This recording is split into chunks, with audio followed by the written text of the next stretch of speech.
And welcome to the latest edition of the 941 Sports Zone as we get into episode number 4111 till we hit our anniversary show, John. That'll be one full year. Yes, it'll be a big time of the year too. So this is it'll be a culmination type of scenario. So that's good. That's good. Yes, it will. The 941 Sports Zone brought to you as always by the great folks at Mighty Dog Roofing of Southwest Florida.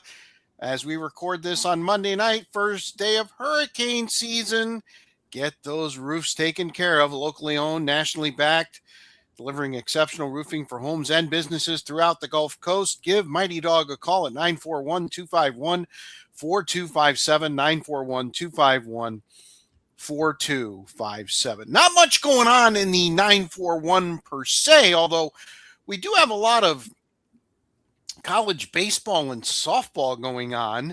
As we record, the Gators are about to be unceremoniously taken out of their own regional by Troy, but they're not alone. There are a lot of teams. There are a lot of upsets, particularly in baseball.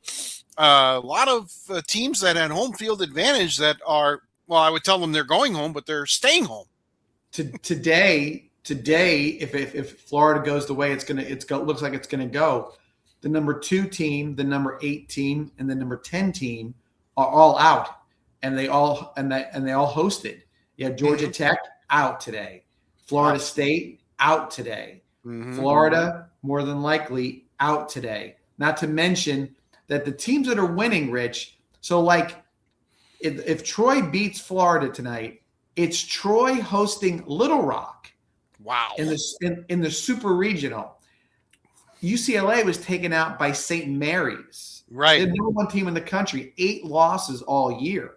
And all at home. Florida State was a pretty dominant team in the ACC and got taken out by a St. John's team that was the fourth seed in that region. And they were undefeated. They were on a roll. So yeah, you're going to see some different faces, some odd looks out there. I gotta believe that the NCAA loves an upset, not a slew of upsets.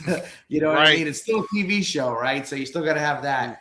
So there's a lot of that, and then and you see how it's shuffling out with the softball scenario. A lot of the top seeds are now it's shuffling down, and it could end up 1 versus 2 when it's all said and done, but we'll see about how that plays out tonight. Well, we can do 1 versus 2 in softball, but we cannot do 1 versus 2 in baseball. They're all gone. That's incredible to me. You know, Troy and Little Rock, one of those 2 teams is going to Omaha. Yes. And I love the fact that they don't reseed. I love the fact that, you know what, you win that region and you're in the bracket against the other region. Good luck. Best of 3. May the best team win. That's what it should be. You went out there that they shouldn't throw you to the Lions a second time. You know what I mean? You won. You survived the Lions, so to speak. Now here's the fruits of your labor. And I believe you're right. And with baseball, we talked about it with the high school scenario. I haven't seen it's impossible to watch all these regional deals here, but I'm sure pitching had a lot to do with how the baseball turned out. You know, a good pitcher can shut a good hitting team down, and there's your first. You know, you get 1 loss in a region, you only get 1 more after that, and so then it's hard to sort of unwind a little bit of that. So we'll see how this plays out. No Florida representation, it looks like, unless the Gators can mount a huge comeback as we record this on Monday night. UCF was beaten by Auburn in an elimination game. They're out.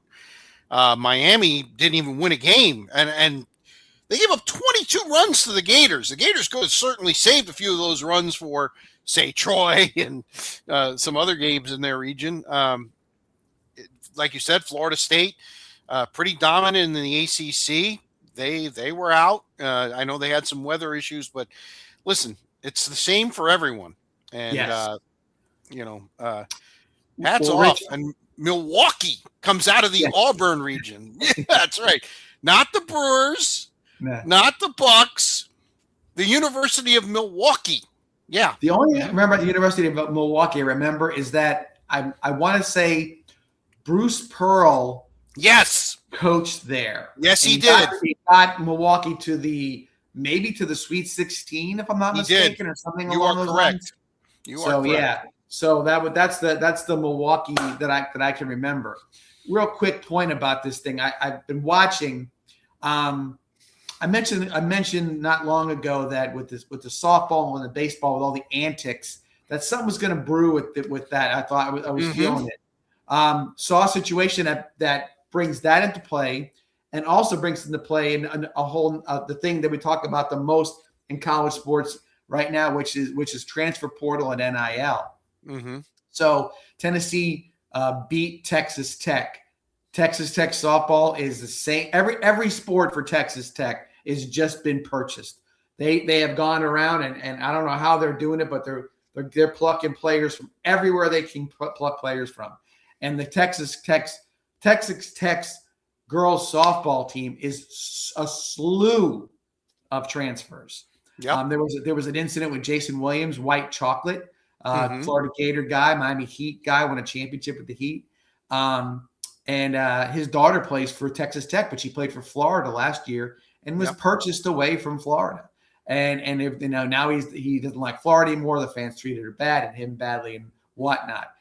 So there's what that can happen with that scenario. But in this particular case, there was a handshake line, and one of the girls from Texas Tech was a Tennessee player, and Tennessee just went ahead and beat them on a walk-off. And the Texas Tech player thought that her former coach at Tennessee said something derogatory towards her, like, you picked the wrong team. They had to go through the film to see if they could read her lips and all this different stuff like that. She never said it. Somebody did. But therein lies some of the problems with this vitriol, if you want to call it, in and amongst in the college sports, baseball and softball. It would be like every time you got a hit or you score a touchdown, that you spike the ball right in the face of the other team on the football field. It doesn't. It's you can't keep doing it. Or the field goal kicker running over and giving the hand chop on the groin deal or something. Every time you kick the field goal, an extra point. Right. And so now everybody's they're high up. They're all revved up. They're saying all kinds of stuff. So somebody did say something, but it wasn't the person she claimed it to be. That being the case, also, Rich, NIL is, you watch it. Every team has to become a team at some point in time. And if all you're doing is picking players off and plucking players off, it doesn't work. Nope. So what are you seeing? Troy, Little Rock, Milwaukee. I go to St. Mary's beats UCLA. And St. John's. Right, Mm-hmm. St. John's. You're looking around, you're saying a lot of these teams that are these super duper teams that have been purchased by the collectives or whatever the heck it may be. And in the case of Texas Tech, they're still in it. Don't get me wrong, but they have a slew of all Americans. They just plucked off different teams, and it doesn't necessarily relate to success. No. It just relates to you buying a team and not develop a team, but buy a team for 1 year or whatever it may be. I think as time moves on, I think the money's not going to be spent on free agents, so to speak, or whoever's out there, but it's going to be built on, let's keep the players we have here and grow and be good, build a program as opposed to buy a program. Well, we'll see how things end up. What a college World Series it could be, and that'll actually pique my interest. I'll watch if Troy and Milwaukee and St. John's and some of these other teams make the World Series. I think it'll be must-see TV. I really do. Yes. All right. 941 Sports Zone, episode 41. Mighty Dog Roofing of Southwest Florida, he tried to say. Presenting sponsor. 941-251-4257 is the number. 941-251-4257. Let's get that roofing taken care of before what might happen. And I know all the predictions, John. I see them myself. Could be one of the quietest hurricane seasons on record. They're talking about maybe as little as 8 named storms. maybe as few as 3 major hurricanes. But what do we always say, John? How many does it take? One, and Yep. you're right. It's one, and the one thing I'm looking at that the west coast of Florida, very insulated part of the, let's call it, the tropical area for hurricanes. It takes a storm to get into the Gulf and then get pushed back into us. Okay, but what we definitely already have is warmer than average waters in the Gulf of Mexico. So like you think, an early cold front in September coming down. No, we don't want that. No, especially if it's they a get hung strong up. one, because Yep. those fronts come down, and it's that demarcation line. That's how tornadoes form in the spring. In Tennessee and Mississippi and Missouri and all those places. Cold front, warm air, boom, you got volatile weather. Well, cold front, 90 plus degree water in the Gulf, and a little thing starts spinning down by the Yucatan. Next thing you know, it's on that freight train, and that's what Milton was a couple years ago. It was developed in the Gulf. Within 72 hours, it went from a tropical storm to Category 5. And so that's the one thing I would say from the west coast of Florida. Be careful. Maybe the Caribbean, maybe the East Coast a little bit could feel a little more comfortable, but on the West Coast, no. Guard up, be ready. There's a lot of potential for that one to happen. Yep. All right, we had one. Game 7, NBA Western Conference Final. A very interesting series, John. I would say the first game and the last game were must-see TV. The 5 games in the middle, not so much. A lot of blowouts, a lot of stuff happening. It's funny. I have a friend who likes to throw a few shekels around, and he says, "Who do you like in Game 7?" And I started listing stuff. Oklahoma City 4-0 all time in Game 7 since they moved to Seattle at home. San Antonio hadn't won a Game 7 on the road in 20 years, 2006. OKC, had the pedigree. The defending champs. And yet, when he asked me, all right, so who you picking? I couldn't pull the trigger, because my eyes were telling me, at least in the 2 of the last 3 games, that San Antonio was clearly the better team. And they took that right into Game 7.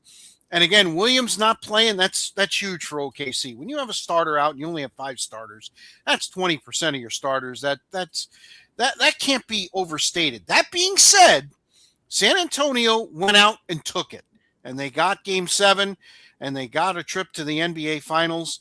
I know your lock was OKC, and when in the second quarter, John, when OKC came back after San Antonio got off to that great start, I started to think, so San Antonio should have put them away. And instead, they played a real good third quarter, and then they just started bombing threes in the fourth. And before you know it, series over, and San Antonio moving to the finals. Nothing to lose mentality for basically the supporting cast with San Antonio. You look with OKC the last 2 games. What I saw was a team looking at their leader and saying, "Okay, you show us the way," and he can only do so much. His game is a inside the 3-point line kind of a game. A guy who's 7'5", who's sort of taking up space in the middle, and could come out and be on him, because unfortunately, and this is going to be Chet Holmgren did not show up. Not at all. He took 2 shots in Game 7. You have to be at least a threat. You got to be at least a threat. He's your third option. Normally, he's your second option, so to speak, in that area, in that game, because you got to injure players. Still think that OKC is a better basketball team. Because when you watch San Antonio, it's not a layup line; it's a ferocious dunk line. I think that what I found to be I thought Hartenstein played Wemby pretty well, considering, especially after the first game. But I don't think that he brought enough to make him work hard on the other side of things. Maybe a bad matchup. I think also that SGA is going to have to figure out whether or not they're going to allow him to flop his way to the Hall of Fame or not, which is a big contention at this point. It's the playoffs, and maybe they're not going to give you every last call because you're looking to get that call. So I think that, and I will say this too, from a positive side of San Antonio. San Antonio made every Thunder shot look hard. Right. Yeah. That's the key. You're in my head. It seemed like in the last 3 games, especially, everything that Oklahoma City did seemed to take a little extra effort, whereas San Antonio is just playing loosey-goosey. I mean, it really showed. Right. You're right. Now, with that all being the case, so you and I, we know the history of the Knicks basketball, right? I'm not sure we're speaking to an audience that may know a lot about the past with the Knicks, but the one thing you need to know is that the Knicks rule that city. There is no other. I mean, the Nets have tried, and when the Nets were out on Long Island, and it was Dr. J and Larry Keenan and Billy Paul. So I remember these names, right? Because they were. Look. If that team had stuck together and just moved that whole team into the NBA, they probably would have challenged for the NBA championship because they were that good. They were They were futuristic in how they played, right? So with all that, but the Knicks are it in the city, in New York City. I think the energy that's going to be in Madison Square Garden.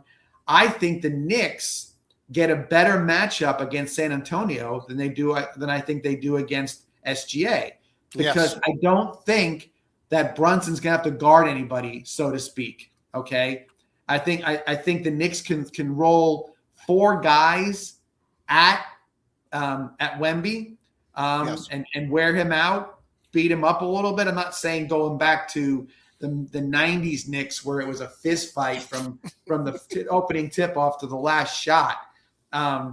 But I would say to you, I think that they match up better against San Antonio. Doesn't mean it's a sweep or anything like that. It means that I think that they can more of it. Because I think if you make the Spurs a half court, have to go through all their passes and everything else, I think that their athleticism is sort of taken away from them. Sure. I think they like to. I think they take the ball up court quick and get a transition 3 or a transition dunk out of there. They're going to get that stuff. But I think the Knicks look around and say, man, if these guys want to play that game with us, we can score 140 without a shadow of a doubt. It's really intriguing. San Antonio can score 140. No, and it's a very intriguing matchup because both teams really, the Knicks have transformed themselves, especially in the playoffs. They really want to move the ball. They want to go fast, and San Antonio was better when they went fast, especially in the series against OKC. So you could have an absolute track meet.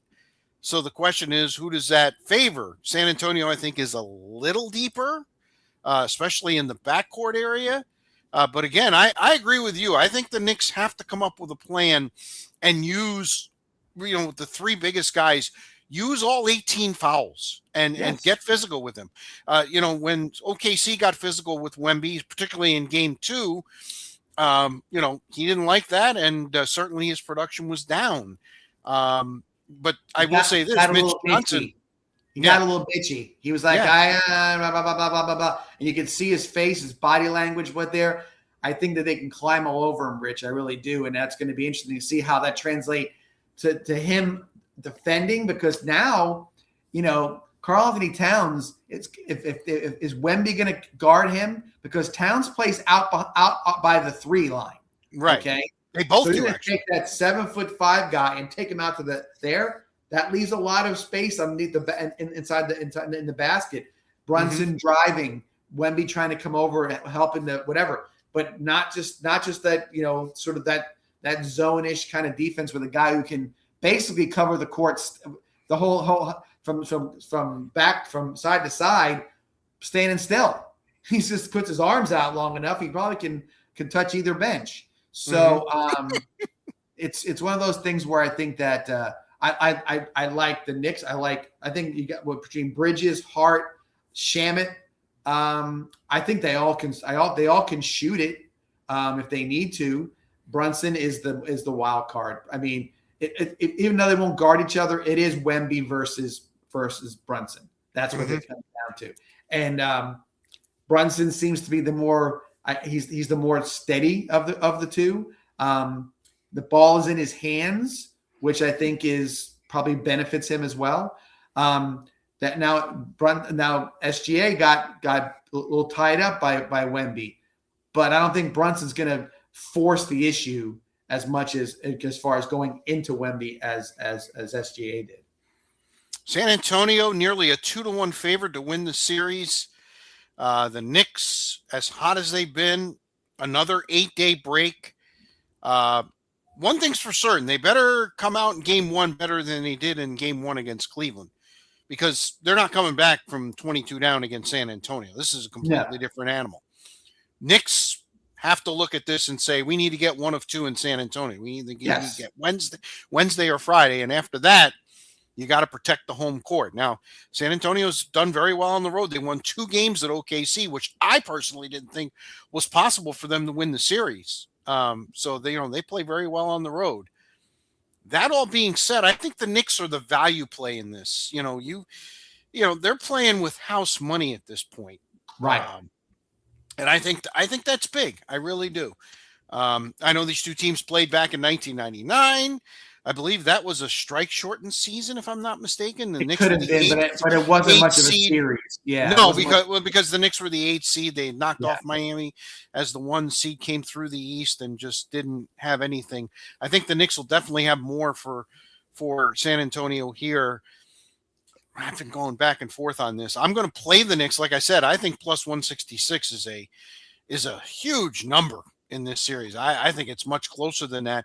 I think this series goes at least 6, if not 7. And I wouldn't be surprised if it went 7 if New York would win game 7 in San Antonio. I don't think teams are afraid to go on the road, especially in a game 7 situation anymore. So again, going back to what I'll go back to the Knicks, that energy that's going to be surrounding them. I mean, not just at the Garden, but everywhere. Okay. Mm-hmm. They're going to be at San Antonio. We know that. It's a cheaper ticket in San Antonio. Infinitely. Yeah. So people go down and say, I'm not spending $21,000 on a courtside seat, or maybe more than that, whatever it may be, right?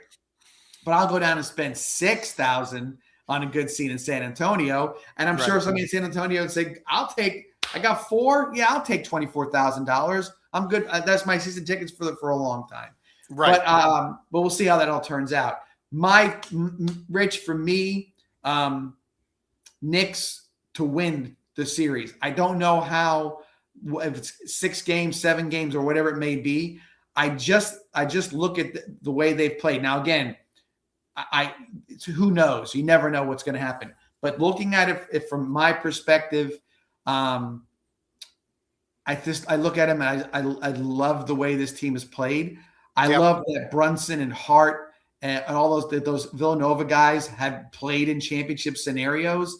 They have a cold-hearted sort of very they don't doubt themselves. Right. Okay. And it's not showboaty. They do not doubt themselves at all. Karl-Anthony Towns, what did he say about 3 years ago? He's the greatest big man, outside shooting big man of all time, or something like that, or whatever he said.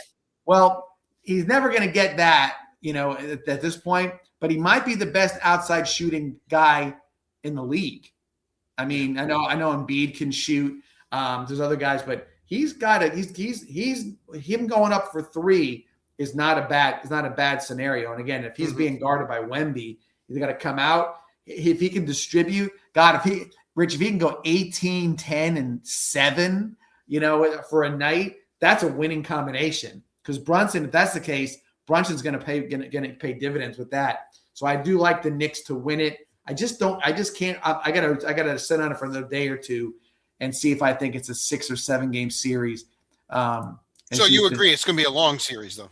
Yes, I don't. If the Knicks swept them, and that people were talking about, is this the best Knicks team? In how whatever.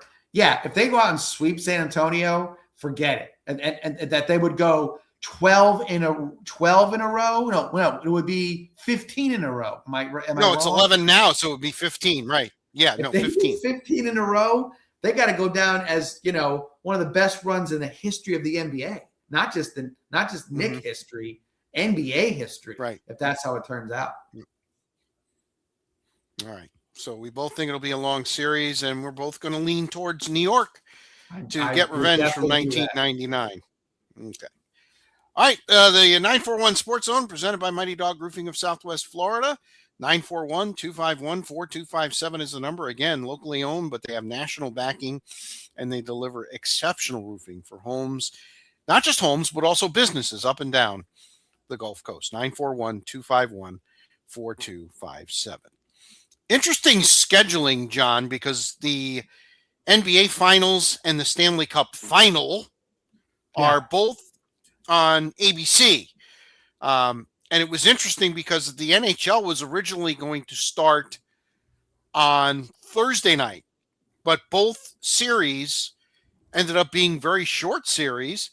And since the NBA committed to starting on June 3rd, no matter what, the NHL, I think, made a nice move and said, you know what, we're going to start on Tuesday the 2nd. We're going to start our series before. Very good move.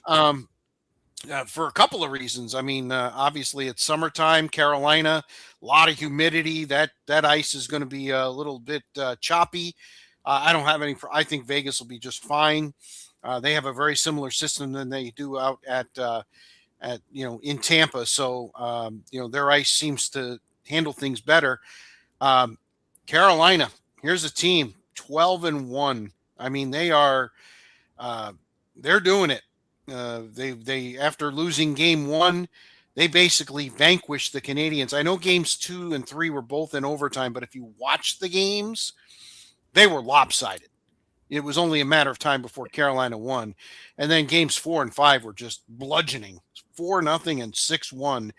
So Carolina goes into the Stanley Cup final against the Vegas team that swept Colorado. I mean, this is a very intriguing series. Both teams are heavy teams. Both teams can skate. They're both getting world-class goaltending right now.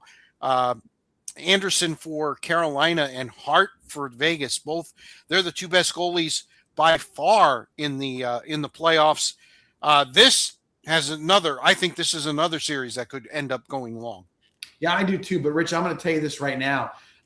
Watching Carolina play through the playoffs, you get snippets. Like you said, there's only so many hours in the day to watch every right. series. But they've had their way with everybody at this point, right? Mm-hmm. But there's something about Vegas.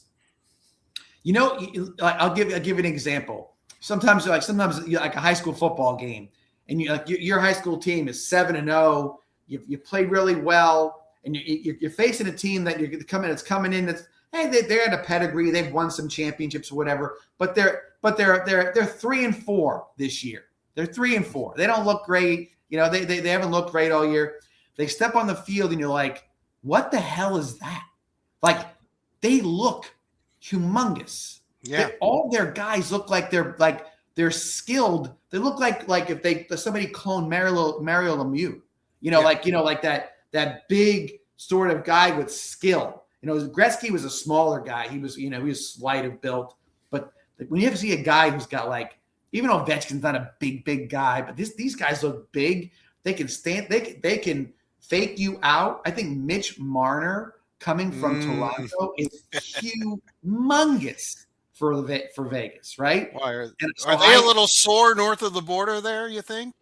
Listen, that's what Toronto's done. Unfortunately, Toronto is becoming the one that in the NHL, they're the snake bit team.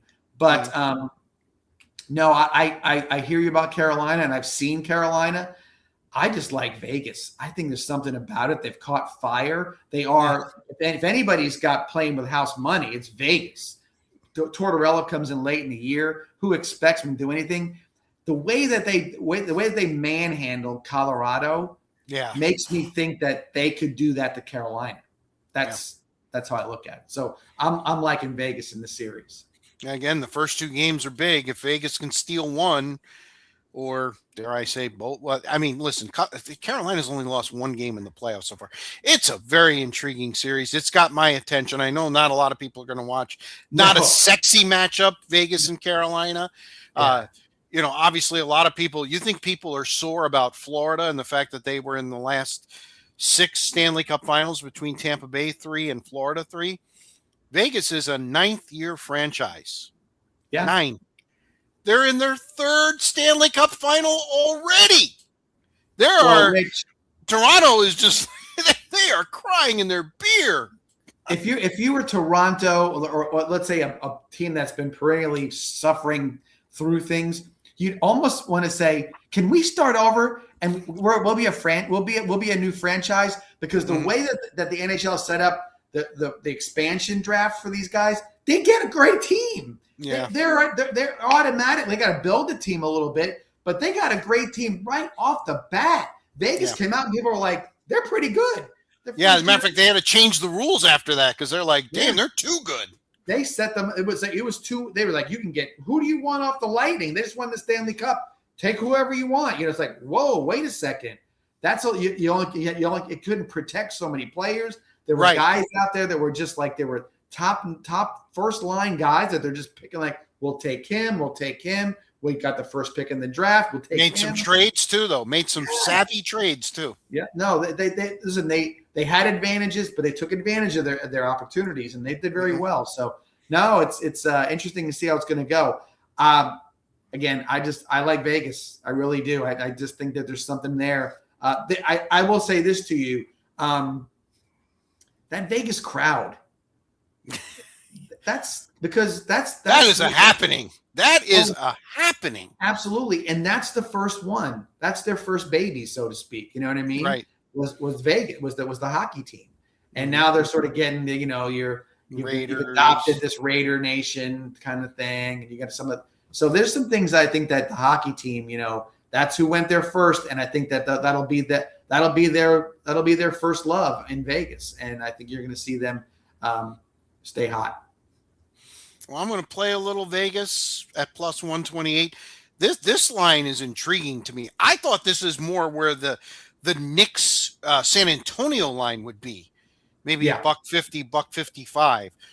Whereas I thought Carolina would be more of a favorite in this. So certainly the people who build all the big buildings there in Vegas certainly think that Vegas has more than a puncher's chance. I'll take Carolina in 7, but I'm not confident about it at all. Yeah, no, I like Vegas. I just don't know 6 or 7, or I would say if I had to pick, I'd say 6 in 6. Right.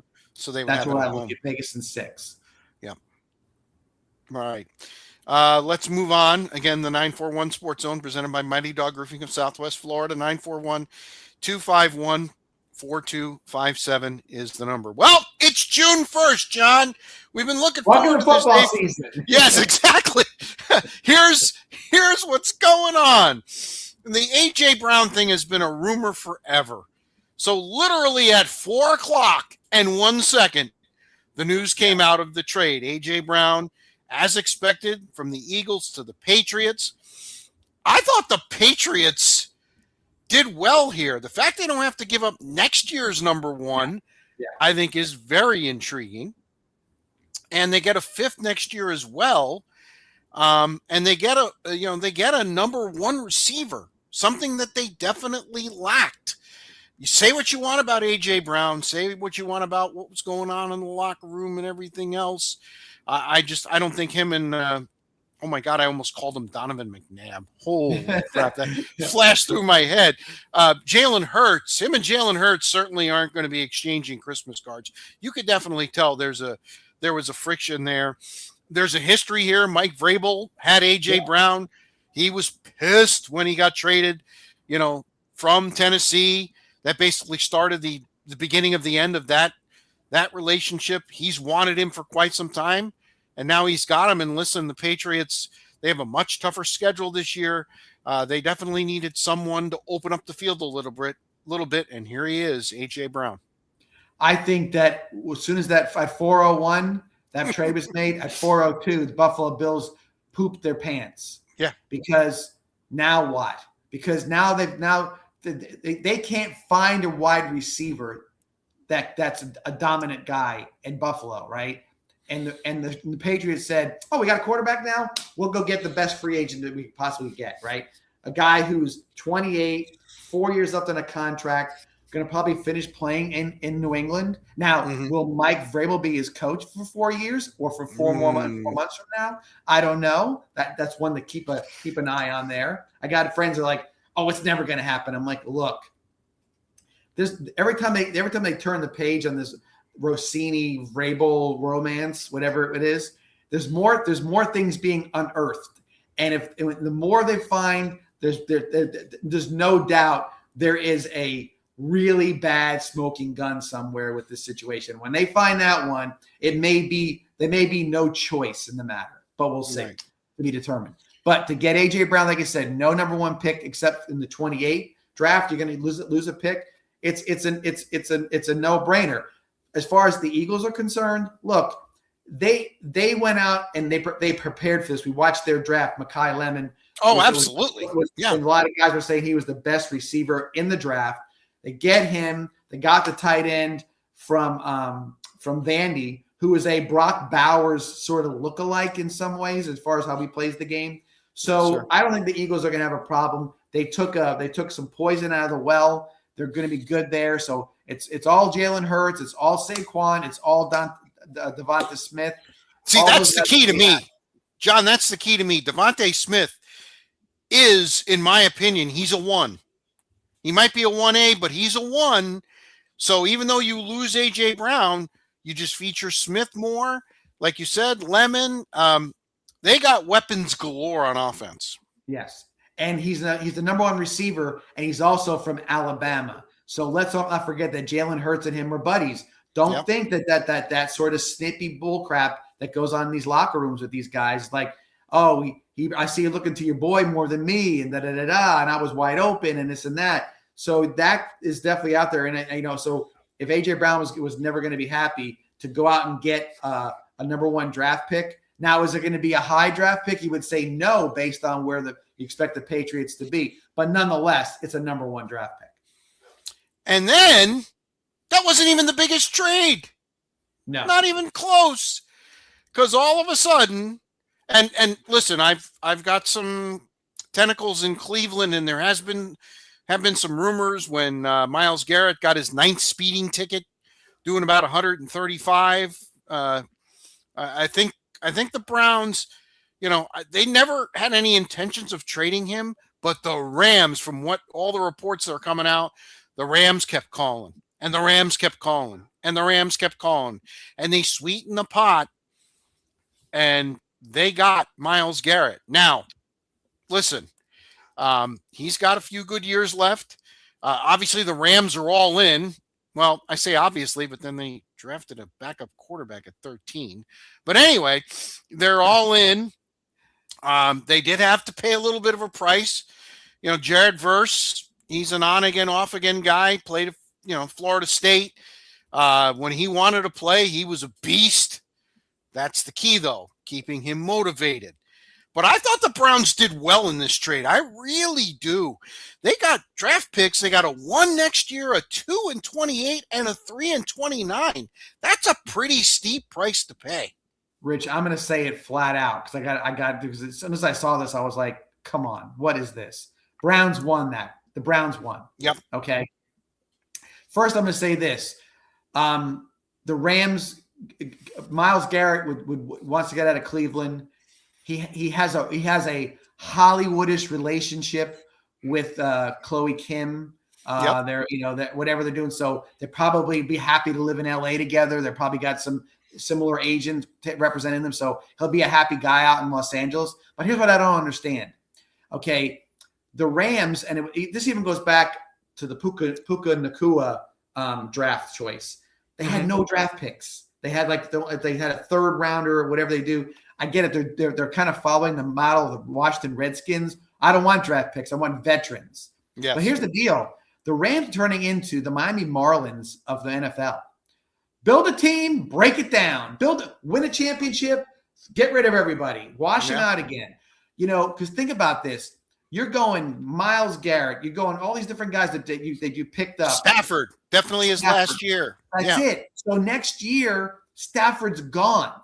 And you're telling me that Ty Simpson is going to be the guy to replace him, and you made this giant investment in, again, draft capital. Myles Garrett's going to get you 20 sacks. I'll guarantee that. But I don't know if it's 20 sacks for him that maybe they could have got the same amount of a team total from their D line. Okay, right. I don't know how much better that he's going to make them. He trust me, I'd take him in a minute.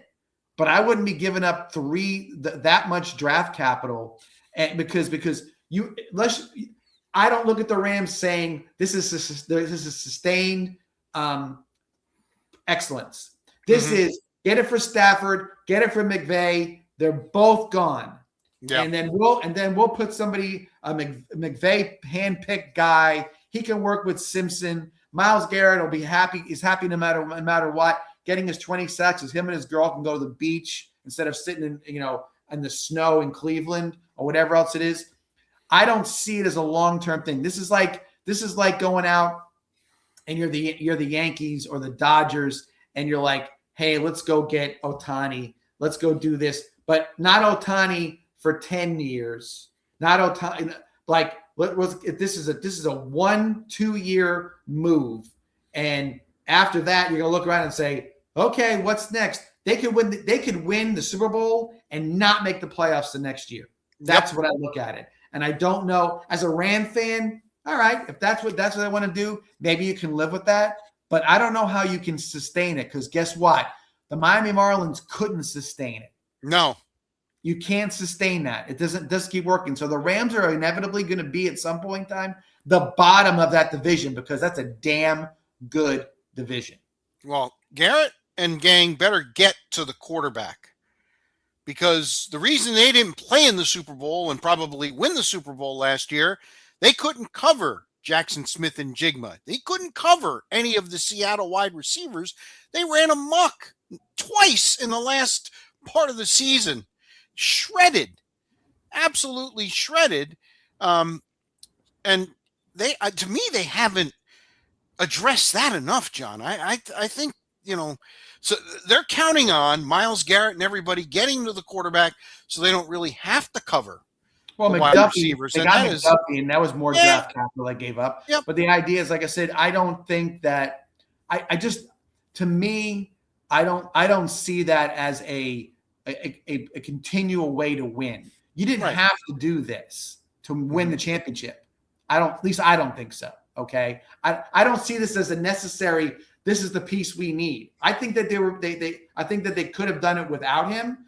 Now, does that make them a little bit better? Sure. It would be foolish to say it doesn't make them better, but I just don't see it as a sustainable situation. What if Matthew Stafford breaks his finger on his whatever, right? And he's out for 5 games, and the offense gets out of whack, and he's got to get back into it. This is not an unbelievable scenario. This is normal NFL stuff, right? What happens at that point? What happens? I don't know. Do they have a running game? I don't know. I see a couple guys in and out. Looks like they're just like everybody else, got sort of journeyman running backs or whatever it may be. I just don't know if I see a surefire scenario. I think the Patriots get more value out of A.J. Brown than the Rams get out of Myles Garrett. Very interesting. I think that's a good way to look at it. There's more there. And I always look at it and say, oh, we're stockpiling players. We're going to – all it takes is a few injuries. You know what I'm saying? Yep. It's like, who knows? Well, in that case, it takes one, because who's the backup? Ty Simpson. No. It's what's his face. It's not Garoppolo, is it? No, it's Minshew, isn't it? Oh, that's right, Gardner. That's right. The stash. Yeah. But what has he done? I mean, you get into that part of that schedule.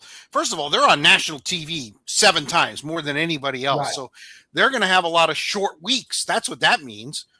And yeah, if Stafford doesn't get through the season without getting injured, that division is murder. You got the Niners, who are going to be better this year. Seattle, they probably take a step back, but hey, they're the defending champs, right in your division. That's a lot. That's a lot to and ask. the 49ers are going to be good. Now, Arizona, Yes. I get that, but so you're going to beat each other up. You know, I mean, if you said, let me say if I get this, who could I say? So the NFC North, AFC North is always tough. It's a tough division, right? Right. You got the bottom dweller, which is Cleveland. You got Cincinnati, that's got all the talent in the world, or whatever it may be. Couldn't stop you, me, and 9 other guys. If you put Myles Garrett on the Steelers, and you've got Aaron Rodgers as your quarterback, similarly to what Stafford is in some ways, do you feel that much better? No. Are you feeling like this is a lock? No, I don't think it's a lock at all. And so I just think that I said to you, Buffalo pooped their pants when the Brown trade happened, right? Because now they're like, man, how are we gonna face the Patriots, and it's even harder and harder and harder. Do I think that the 49ers and the Seahawks are going, well, that's going to be much harder now that Myles Garrett's there? I don't know how much harder it's going to be. I just don't know. One other interesting note involving your team.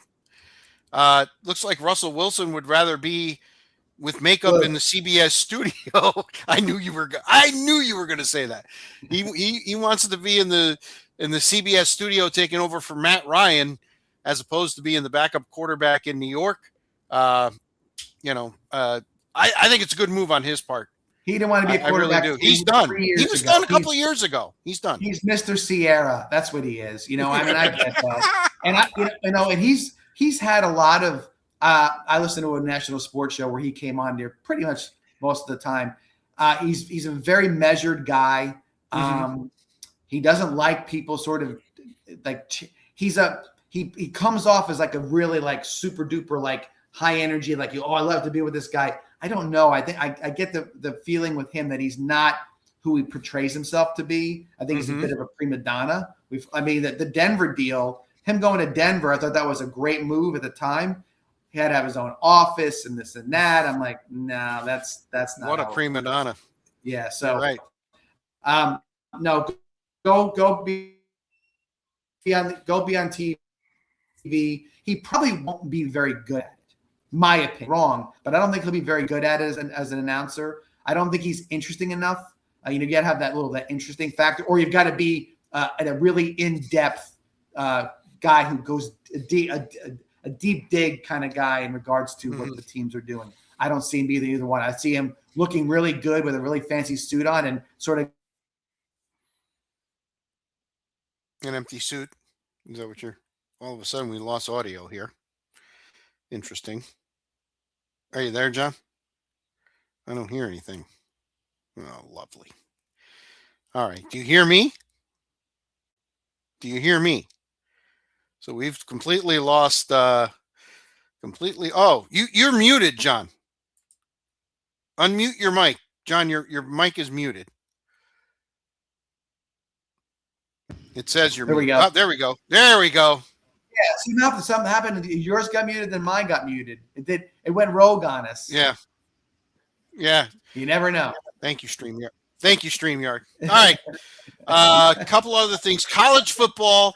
We didn't touch on this last week because it was just the things were budding. Actually, if we had done a thing on Tuesday, we could have went hog wild on this because it looked like everything was set up for Brendan Sorsby to, go to Texas Tech. They had the right judge, everything else. The judge recuses himself, which I thought was wild. But I also think he has some ethics because he's a Texas Tech alum. And the minute he rules in Sorsby's favor, everybody's going to be like, well, you bought him. Right. So he got out of there. And Sorsby, by the way, for those of you who don't know, is the Texas Tech signee that was supposed to play for $5 million this year. He's now looking for a temporary injunction so he can play. John, I don't see how in the world anybody with any ethics is going to actually entertain this. So he broke the cardinal rule. He bet on his own team when he was at Indiana. Oh, you're muted again, John. What in the heck is going on? in the wide world of sports. It's doing it by itself, Rich. Wow. We have gremlins in the computers. It's doing it by itself. It's like all of a sudden I look down, I'm like, oh my God, a little thing popped up in the corner. Anyway, no, it's you bet. You bet on your own team. You're done. There should be no argument anymore. How about 40-something times? Holy crap. Listen, this is not an innocent victim of whatever he may portray himself. Too bad. And by the way, how much I get it. Are you upset about the $5 million you're not going to get, or are you upset about the fact that thought you were going to audition for the NFL? I don't. Right. Either way, I think the $5 million. Yes, you would have done something with the $5 million. You're not an NFL guy, as far as I'm concerned. You're grasping at straws. Be done with it. It's over for you. And by the way, it's a funny thing. I mentioned earlier with the softball situation and everything else about Texas Tech. Mm-hmm. Where are we? Right in this, they're square in the middle. They're buying everything they buy. They're buying rotten fruit. They don't care what they buy. Right, everything's coming out.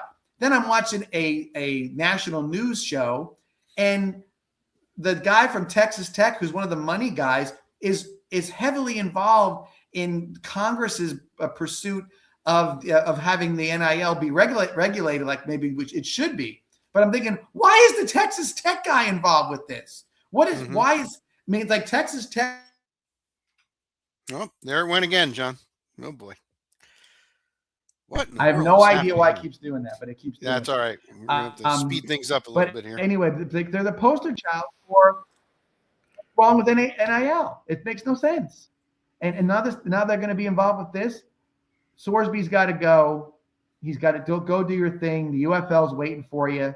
Go ahead and do that and go make your money. You're done.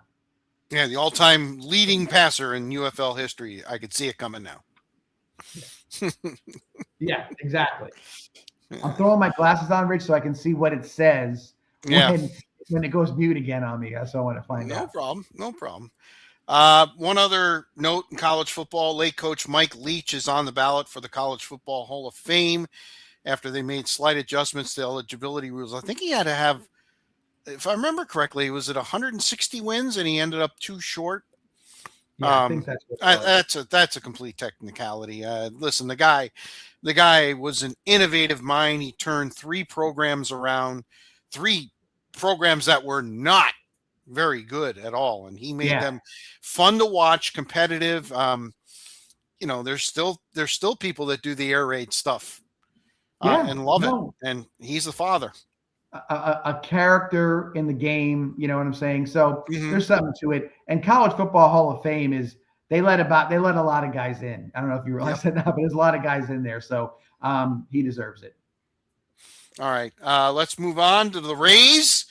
Hitting a little bit of a rough patch this week. They lost 5 of 7, although they did take 2 out of 3 from the Angels, but they got swept in Baltimore and didn't look good doing it. The one thing that's got to be a little bit disconcerting, John, is the fact that all of a sudden they've started to boot the ball around a little bit. The defense has been terrible. The one game in Baltimore, they gave up 6 runs. Not one of them was earned. Ended up losing 6-1. Very uncharacteristic of the Rays, and yet because they built up the nice little cushion, they still have a game and a half lead over the Yankees. Yeah, and I'll say this, they're in historic point that I think there's 36 wins is the most they've had, or close to the most that they had up to this point in the season. So you can't knock anything that they're doing. I think the trend with baseball though, Rich, is streaks. Mets lost a bunch of games and then they won a bunch of games, and this is going back and forth. So I think very streaky. I will say this to you. Overall, the Rays have always had these, hey, just got this guy. He's here a year and he's got a bad elbow. He's going to be gone. Guys, there's a lot of guys. Injuries are creating these sort of up and down sort of scenarios in MLB, and no different with the Rays. I mean, the Rays, 7-8 pitchers on the disabled list, if I'm not mistaken. So it's a lot. And I think that you're going to see the ups and downs of it. I do like this team. I'm dying to see July 31st. Today, I know it's June 1st, the big thing with the NFL, but July 31st, when the trade deadline starts to hit and they can start adding or subtracting, wherever the Rays are, if the Rays are contenders or they're up there, does the new ownership go all in and try to get a couple guys to make a push. That'll be interesting. That'll be an interesting scenario moving forward. Yes, it will be. Speaking of interesting scenarios, the Yankees on Sunday did something that they haven't done in 21 years and is rarely done. They put up a 13 spot, not for the game, in an inning. 1 inning. And they didn't get 13 runs. All their runs not one home run. 1 inning. Right. Yep, and not one home run. Yeah. So that's one of those anomalies in baseball. Makes it interesting. I will say that I will say this. Now that the basketball season is over for NBC and there was a Sunday night baseball game on NBC, it really the story of the year in sports for me is NBC coming back so strong with the NBA and the Major League Baseball and doing a fantastic production job with it. And it's made me like say, okay, I don't have to watch America's Funniest Videos on Sunday night now. Right. I can watch the NBA or whatever it may be, and it seems to be well presented at that point. So something to say about that. But I will tell you that we'll interested to see how the rest of the season plays out. We can watch it on Sunday nights. And hopefully we'll be able to watch baseball next year. And listen, neither team did anything that was, or neither side, I should say, did anything that was earth-shattering. But you know what they did do? When I say they, the Major League Baseball Players Association and the owners, they actually proposed something. And you say, well, you look at it and you go, oh, come on, this is, the owners, they want a cap and a floor and, all this and that. That's not going to happen. And the players, are presented their proposal and it was obviously heavy. You know what, though? Usually in these situations, December 1st was the deadline. November 30th, they'd start talking. At least they're talking in May and early June, which gives you some hope that maybe by December, or even if not December, maybe by spring training of next year, they could come to some sort of agreement. Yeah. Well, that would be the smart thing to do. You know what I'm saying? Get together, compromise early. Don't get into these bitchin' matches over tiny little things, and just let's go get it done. And that way you're seamless. Everybody makes their money and you're off and running. All right. A couple of other things before our video takes a dump on us. Russell Henley closed with a flourish. How about 4 straight birdies? 16, 17, 18, and the playoff. And did he ever stick it in that playoff? Good on him. Shame for Eric Cole. You're trying to get that first win. It's right there for you. And he didn't do anything egregious. It was almost like when Rory last year, what major was it that he shot 70 and he finished second? He didn't do anything like wildly out of control, but he allowed himself to get run down, and he's trying to get that win so he can get the Masters and everything else. I felt sorry for Eric Cole. Okay, he pulled the Fleetwood. That's what it was. That's what it was, because Tommy Fleetwood's famous for just going out and powering a bunch of holes and not winning champions until last year, winning tournaments.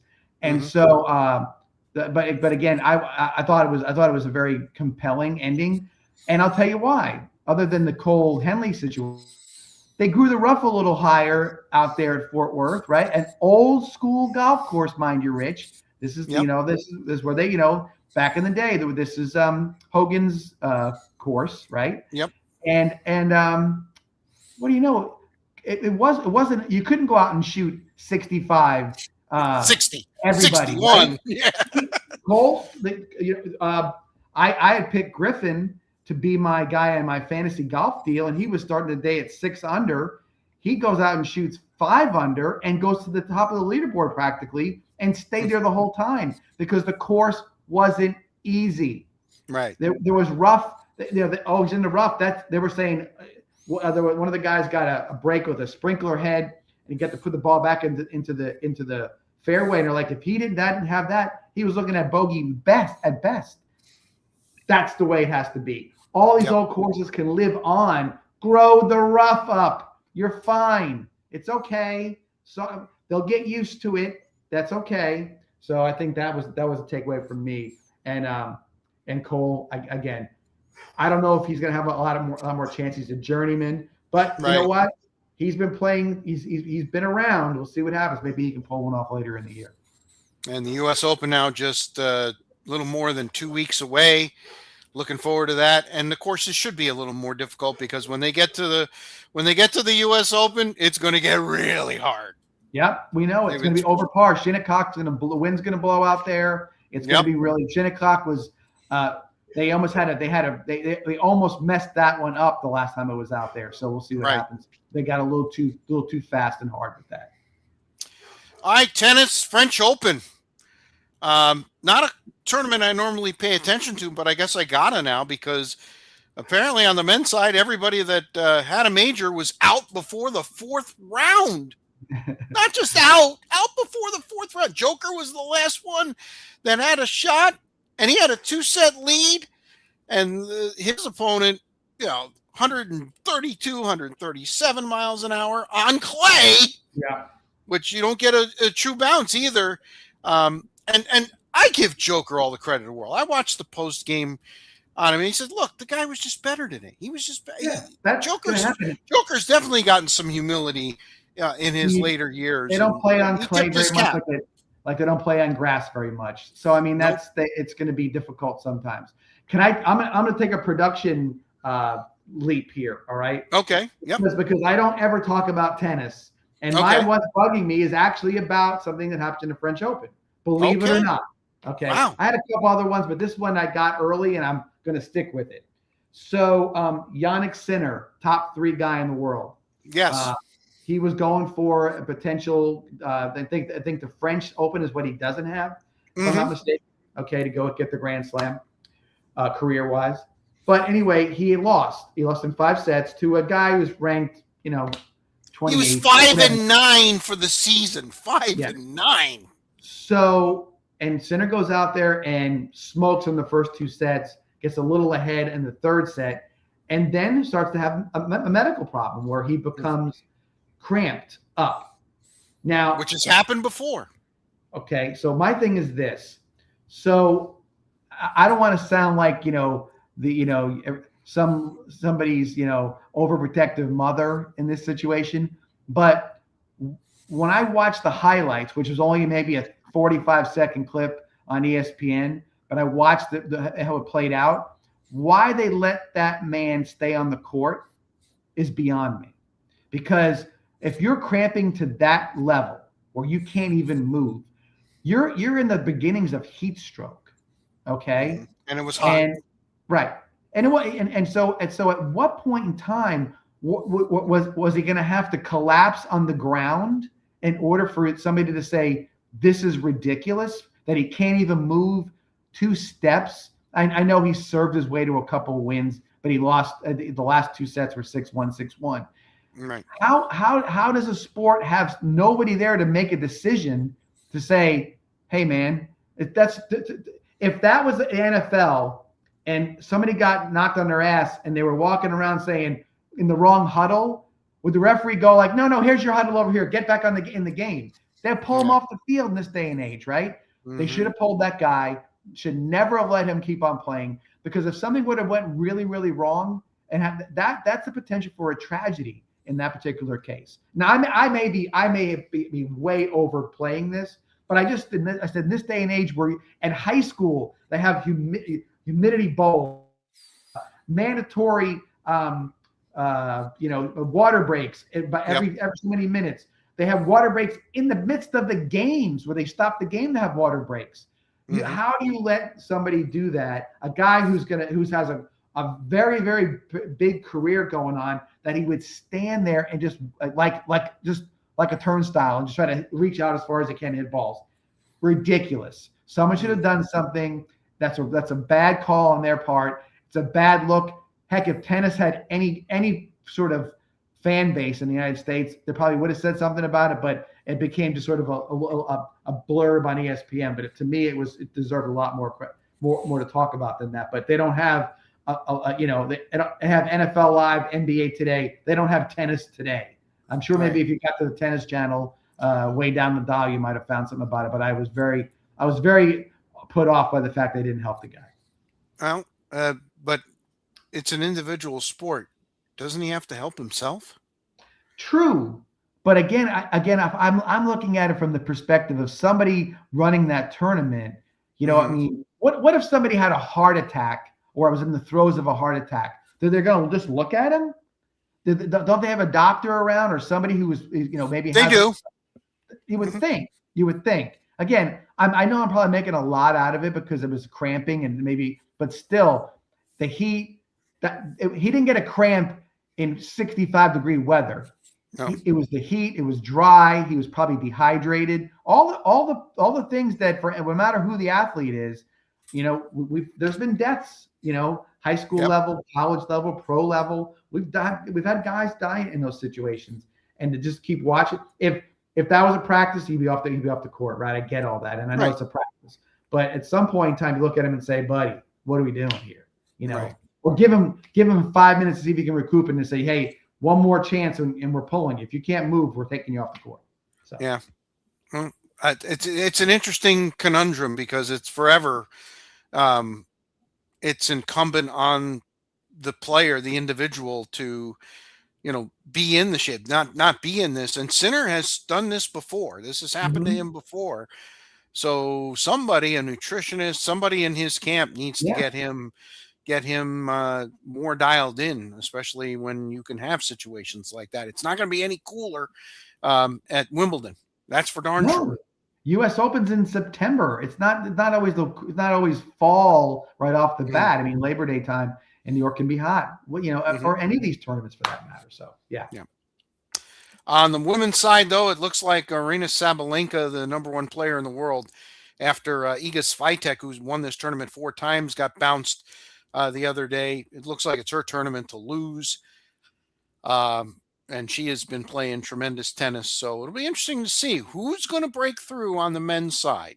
So we'll kind of keep an eye on that. All right.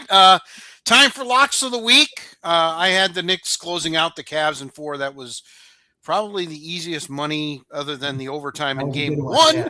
Yeah. So I got that to go to 20-16. John, you had OKC to win the West. Looked good for a while, even looked good in game 7, but unfortunately it didn't happen. I'm going to have to take up a little bit of a charity thing for you, John, because you're now just 22-14 with your locks of the week, and they're getting hard to do as we get into June. Yeah, no, my lock of the week is I'm no NFL, no NBA. I'll go ahead and go off if you don't mind. I'm going to go ahead and take Alabama to win the softball national championship. Okay. They've been the most consistent team in the tournament. They're number 1. They kind of cruise through the SEC tournament. Texas is number 2. If they do face them, we'll have to see. But nonetheless, I think Alabama goes through and wins the national championship. Well, my lock of the week is going to be, I think the Knicks, at the very worst, split in San Antonio. I think they get at least 1. And dare I say, if they get 2, I'm not sure they're going to be able to hold the lid on New York. I really don't. That was exactly going to be. That was my alternate. Was it the split in San Antonio? Yeah, the split. All right. I was bugging you. I got my bugging out. I don't know. I thought about this for a little while. I've had some things that have come up the last few weeks. I really haven't had anything that was like, wow, I need to really talk about that. I didn't have anything like that this week. It's kind of weird. I guess it's bugging me that now we're in June and, the NFL is back to the top of the thing, and it's funny. I was putting together we do what we call a shot sheet here before. So we kind of have a little bit of an outline of what we're going to talk about. Yeah, when I turn to my right all the time, that's what I'm looking at. Everybody, I'm like, there's no dog jumping on me, or like it's me looking at the shot sheet. Yeah, exactly. So it's amazing what the NFL is able to do. I guess if the thing that bugs me the most is this Brendan Sorsby thing. If I really sit here and think about I it, could tell that the fact that we're wasting taxpayers' dollars in court on this is amazing to me. And I'll put as much on the lawyers that are taking the case as Sorsby himself. Sorsby's just surviving at this point. I mean, John, if he tears up the UFL, I still don't know if he ends up in the majors because, the NFL, Raj, not too hip on the gambling. So no, I would probably imagine he'll be suspended if he goes to the NFL. That could be the case. And here's the other thing: who at Texas Tech is doing the right thing for this guy? Are they the one paying for his lawyers? I mean, I'm sure they are. Yeah, but again, if you're going into this, like, what do they think is going to happen? That the guy who bet on that's going to be that's the quarterback. That's the guy you're going to put out there as Texas Tech's leader. The guy who did this with look no penance paid at all. Just I want to get back in. I didn't do anything wrong or whatever his argument is. It's ridiculous. Right. It's stupid. Why would you? At some point in time, your Texas Tech, you say, "I need clean hands. I'm out." Right. But they don't seem to mind. This is all about the almighty. Again, this is the NIL thing you talked about earlier, John. It really is. This is old Southwest Conference football. Okay, Texas Tech said we're going back to the SMU days. Yes, exactly. Thank you very much. We don't care. While we got the chance before everything goes through, whatever they regulate this at, we're going to try to get every last chance to swing at it. We're going to get anything we can get. However, this is what happens. You start to deal with people that maybe aren't be aware, be a little afraid of the guy who's coming up with his hands up saying, pick me. Yeah. Because there might be a reason why.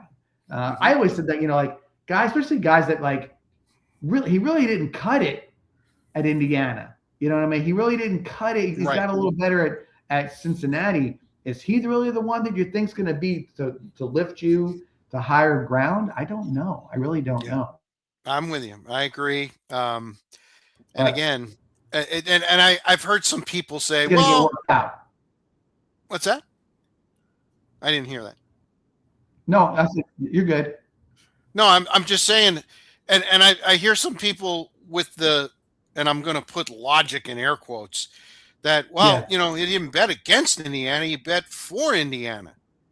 Doesn't matter. It doesn't matter. You can't. You have inside information. You are at practice every day. There are people that gamble their hard-earned money, professional gamblers that would love to get where you're at. Right. So I just think they got to shut it down. If not, they might as well just it's the Wild West. Just be done with it. And so, all right. So I guess that's I kind of. No, I get it. Came up with that at the last. You got to think about it. I had to go to the tennis world to get my what's bugging me. So there really wasn't a lot out there. But I will tell you that it is June, my friend. And there's things that annoy me. I hear people say certain things, especially if you're watching a lot of sports TV. I don't want to sit here and call out another sports guy or an anchor who has an opinion on something. I'm not gonna try to sit here and say I'm aggravated because what's his name? Chris Russo said something stupid, on something else. Like, I'd rather be more like to myself. And hey, what's going on right now? A lot of baseball and softball college wide, and the NBA and NHL, and they haven't really started yet. So I'm sure something's going to happen in one of those, in the NHL or the NBA, where we're going to come out with what's bugging me next week. It's going to be about something in those two series. All right, and that'll do it for this edition of the 941 Sports Zone, 41st edition in the can, and getting up to 42. And before you know it, we'll be at 52. And let's remind everybody again what we got coming up on July 24th. Suncoast Gridiron Football Media Day. However we're going to frame it this year, 4th annual coming up. All the local teams. For our football teams in the 941 area code, coming down to Carroll GMC in Venice. And it's about a 5 hour production. And each team gets about a 15, 20-minute interview, players, coaches, whatnot. So I think you're being kind, sir. I think we're gonna blow right through 6, especially if we get these new schools in. Yep. You know. And I think that right now everybody's becoming. It's funny how it sort of burst that now everybody is very media savvy. You know, the days of putting your head in the sand and saying I don't want to talk to somebody doesn't really work. Kids these days want to see themselves on YouTube or TV or whatever it may be. Absolutely. It's an opportunity for the kids to be seen and see how they handle themselves in certain situations. So there's a lot of good there as well. So I think it's one of those things that it's a good opportunity for both the program and the individual the coaches and the kids to kind of give themselves a little exposure. So I think it works out really nicely. And again, it's a fun day. We enjoy it. It's great to have a lot of media people there. Yourself, obviously, Xavier from Channel 7, James Hill. We'll have the guys from the local newspapers and some of the national print guys as well, which will be there as well. So, and our buddy Matt Geller as well too. I was just going to say, don't forget Matt. Come on now. So that's there. So again, a lot of chances to talk to different people, press conference type atmosphere, and food to be eaten. So it's a lot of good. It's a good time, and it's a good show. I mean, if you watching it live, it's great. But then it's archived, which is great. Just today, I said, yeah, look it up, and they boom, there it is. They pulled up last year's thing. I'm like, oh, okay, and then start looking at it and realizing, oh, okay, there's something to it. And this year, I'm looking forward to seeing some of the players that come down because the 941 is represented, my friend. They are Division I players all over the place, and I'm looking forward to see who comes down and gets a chance to talk a little bit about themselves and their high school career. Absolutely. All right, looking forward to, again, July 24th. Mark it down on your calendar. For John Super Regional Masoni, Super Regionals will start in baseball this coming weekend. Yes, indeed. I'm Spitz, and we will be back with you again next Monday live, probably in the evening like we are today. Follow us. Give us a like on YouTube. Follow us. We're on Facebook, Twitter, the artist formerly known as X, Instagram. And my daughter's going to help us get us on Apple and as well as Spotify. Okay. So you tell Mr. What do we call him? Mr. Moneyline that we're coming on Spotify. Oh, if that happens, I don't know. He might turn a whole new person. Who knows would that happen? Because it's funny because some people that's where they go for their podcasting. So that's absolutely really cool. Yeah. Yep. So looking forward to that. All right. See you next week there, big guy. Have a good one. All right. And thanks for listening, everybody.